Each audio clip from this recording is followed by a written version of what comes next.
নির্বাচন কমিশন কি আসলেই ফেব্রুয়ারিতে নির্বাচন করতে পারবে? এই নিয়ে কিন্তু ধোঁয়াশা দূর হয়নি বলেই বারবার প্রশ্নের মুখে পড়তে হচ্ছে নির্বাচন কমিশনকে। নির্বাচন কমিশনার আনোয়ারুল ইসলাম বলছেন যে নির্বাচন ফেব্রুয়ারিতে না হওয়ার মতো কোনো কাজ বা ঘটনা ঘটেনি। এই যে দেখেন, তো এই কথা কেন ব্যাখ্যা দিতে হচ্ছে? ব্যাখ্যা দেওয়ার কারণ আছে। আসলে নির্বাচনের কোনো প্রস্তুতি আছে? জামাত এবং বিএনপির বাইরে অন্য রাজনৈতিক দলের কিন্তু প্রস্তুতি নেই। এনসিপি আছে, নির্বাচনী জোট করবে, কার সাথে করে কিভাবে যাবে, এই দুই একজন প্রার্থী হয়তো লোকাল পর্যায়ে আসিফ মাহমুদ, সজীব ভুইয়া, বা কালকে দেখলাম যে মাহফুজ আলমের ভাই, এক ভাই ঘোষণা দিয়েছেন, অথচ মাহফুজ আলম নিজে নির্বাচনী প্রচার অভিযানে যাচ্ছেন না।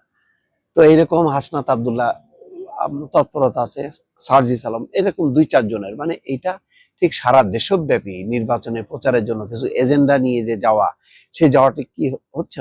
হচ্ছে না। অথচ নির্বাচনের বাকি একদম হিসাব করলে 3.5 মাস মতো আছে। সেই কারণে অনেকেই মনে করছে যে আসলে হয়তো নির্বাচন হবে না, এমন কিছু পরিস্থিতি তৈরি হবে যে এই পরিস্থিতি হয়তো পণ্ড হয়ে যাবে। দেখেন, সংসদ ভবনে ওখানে যদি 200, 250, 300 লোক না যেয়ে যদি 2, 4, 5 হাজার যে যদি ভাঙচুর করতো, মানে পণ্ড করে দিত, তাহলে কি হতো? ডক্টর মোহাম্মদ ইউনূস বলতো দূর, বাদ দে, আমি রিজাইন করলাম, আমি জায়গা। এবং আর একটা পরিস্থিতি তৈরি হতো। তো এরকম পরিস্থিতি কিন্তু তৈরি করার জন্য অনেকে মনে করেন যে এই যে ধারাবাহিকভাবে অগ্নিকাণ্ডের ঘটনা, এমন একটা পরিস্থিতি তৈরি করা, তারপরে সেনা কর্মকর্তাদের বিচার, তাদেরকে কোথায় রাখা হবে, কারাগারে রাখা হবে নাকি সাব জেল ক্যান্টনমেন্টে রাখা হবে, এই নিয়েও কিন্তু অনেকে ফিসফাস করে আলোচনা করছে। সব কথা তো আসলে মানে আমি বলতে পারছি না এই কারণে যে ওই চট করে আমি আমার মানে চ্যানেল আছে, এটা কোনো নিয়ন্ত্রণ নেই বলে আমি একটা কথা বলে দেবো যে এই কথা কোনো ভ্যালু থাকবে না, যে কথা সত্য প্রমাণিত হবে না, এমন কাজ ভাই আমি কখনোই করব না। এমন কথা, উস্কানিমূলক কথা বলবো না, যতক্ষণ না পর্যন্ত তথ্য প্রমাণ না হবে ততক্ষণ পর্যন্ত কোনো রকম কথা বলবো। হ্যাঁ, প্রেডিকশন করতে পারি যে ভাই নির্বাচন না হওয়ার আশঙ্কা আছে, কিন্তু নির্বাচন হবে না এই কথা আমি বলে দিতে পারি না। আমি শঙ্কা আশঙ্কা সবকিছু করব।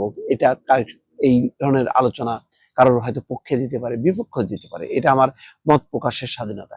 কিন্তু কোনো মিথ্যা তথ্য দেব না, স্টাবলিশ করবো না যে না এটা হবেই, এরকম কোনো কথা বলবো না।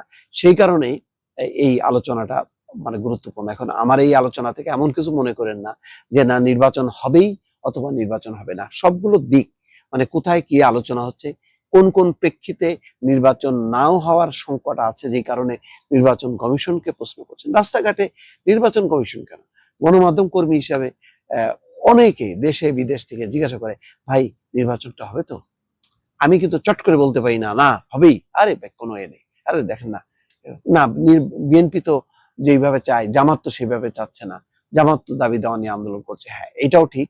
নির্বাচনের ঠিক আগ মুহূর্তে এই দাবি দাওয়া নিয়ে এবং জুলাই সনদ স্বাক্ষর অনুষ্ঠানে এনসিপি না যাওয়া, তারপরে এখনো ওই পিআরের দাবিতে, গণভোটের দাবিতে আন্দোলন কর্মসূচি করাটা, কিছুটা শঙ্কাটা আছে। কিন্তু এমন পরিস্থিতি না যে সেটা বান চালাবে। জামাতকে এক অর্থে ধন্যবাদ দিতেই হয় যে দেখেন, জামাত অত্যন্ত একটা রেসপন্সিবল রাজনৈতিক দল। তারা ওই এনসিপির মতন গো ধরে বসে থাকতে পারতো যে না জুলাই সনদ আইনি ভিত্তি কি হবে, ওটা না হলে আমরা যাবই না। এটা মানে জামাতকে মানায় না। জামাতের একটা গণভিত্তি আছে, রেসপন্সিবল আছে। জামাত যদি এখন একদম উল্টায় যায় তাহলে লাভবান কি হবে এটা বলার অপেক্ষা রাখে? চোখ বন্ধ করে যে কেউ বলে দিতে পারে কে হবে। এবং অনেকে তো চায় যে বিএনপি জামাতের মধ্যে এমন গোলমাল হোক যাতে একদম নির্বাচন তছনছ হয়ে যাক। কার সুবিধা? কে হাসবে? কোথায় মানে বাজি ফুটানো হবে? এটা কি জানা নেই? বাংলাদেশের খুব কাছেই বাজি ফুটবে, আনন্দ হবে, নৃত্য হবে, যে পারলো না, শেখ হাসিনা ছাড়া আসলে বাংলাদেশ পরিচালনা করা সম্ভব না। তো এটা জামাত কিন্তু বোঝে। সেই কারণে জামাতের দাবি পূরণ না হওয়া সত্ত্বেও সে কিন্তু শুধু অনুষ্ঠানে যায়নি, অনুষ্ঠানের দিনও সে দ্বিধান্বিত ছিল, বাট সে স্বাক্ষর করেছে। কারণ আলটিমেটলি এখন ভোটের সামনে রেখে অনেকে দাবি দাওয়া করবে, এটা ভোটের রাজনীতির একটা কৌশল হইতে পারে, কিন্তু আমি ভোটে যাব না এমন পরিস্থিতি হবে না। কিন্তু সবচেয়ে বড় কথা হলো এটার একটা সম্ভাবনাও দিক আছে, আবার মানে আশঙ্কার দিকটা হলো এই যে অনেকে মনে করতে পারে যে আমার তো রাজনৈতিক অস্তিত্বই থাকবে না, নির্বাচন হলে লাভ কি, তখন তো কেউ পাত্তা দেবে না। সেই কারণে তারা আপ্রাণ চেষ্টা করতে পারে। কিন্তু আমার ধারণা সেনাবাহিনী অত্যন্ত সিরিয়াস, তারা পারলে তো ডিসেম্বরেই নির্বাচন দিয়ে তারা তাদের ব্যারাকে ফিরে যেতে চায়। তো তারা ফেব্রুয়ারি পরে আর এটা নেবে না। ফলে প্রাতিষ্ঠানিকভাবে যেমন সেনাবাহিনীর একটা চাপ আছে, তেমনি সরকারের উইং আছে, উপদেষ্টারা ক্লান্ত শ্রান্ত, অনেকেই চায়, সবাই না, সবাই মনে করে না, কেউ কেউ চায় যে এই অবস্থায় মোটামুটি 8-10 বছর যদি কাটানো যায়। কেউ কেউ মনে করছেন যে এনাফ ইজ এনাফ, আমরা এখন দায়িত্ব এ করে আমরা চলে যেতে চাই। তো এই প্রবণতাটাও আছে, সব মিলে একটা নির্বাচনের দিকে চাপ আছে। তো ফলে নির্বাচন কমিশন প্রশ্নবিদ্ধ হচ্ছে, তাদের প্রশ্নের জবাব দিতে হচ্ছে, আমাদেরকেও প্রশ্ন করে, আমরা কখনো বলি হ্যাঁ, কখনো বলি না, এরকম শঙ্কা প্রকাশ করি। কিন্তু শেষ পর্যন্ত এই যে আশা নিরাশাগুলি দূর করার দায়িত্বটা হচ্ছে রাজনৈতিক দলগুলোর। এনসিপি যখন কি নির্বাচনী প্রচার অভিযানে নেমে যাবে, যেমন দেখেন আজকে ভালো লাগলো যে 2টা বুলেট প্রুফ গাড়ি আনবে, একটা গাড়ি আর একটা হবে বাস, তারা বেগম খালেদা জিয়া সহ তারেক রহমান সারা দেশে ঘুরবে, সারা দেশে সকল রাজনৈতিক দলগুলো ঘুরবে, নির্বাচন একটা জমজমাট পরিবেশ হবে। ও আল্লাহ, এইরকম পরিস্থিতি কত কাল দেখিনি, আপনারা চিন্তা করেন। আজকে 15, 16, 17 বছর দেখিনি। সর্বশেষ 2008-এর নির্বাচনটা আপনি ভালো নির্বাচন বলতে পারবেন না। 2001-এরটাও কিছুটা মানে একতরফা ছিল বলা যায়।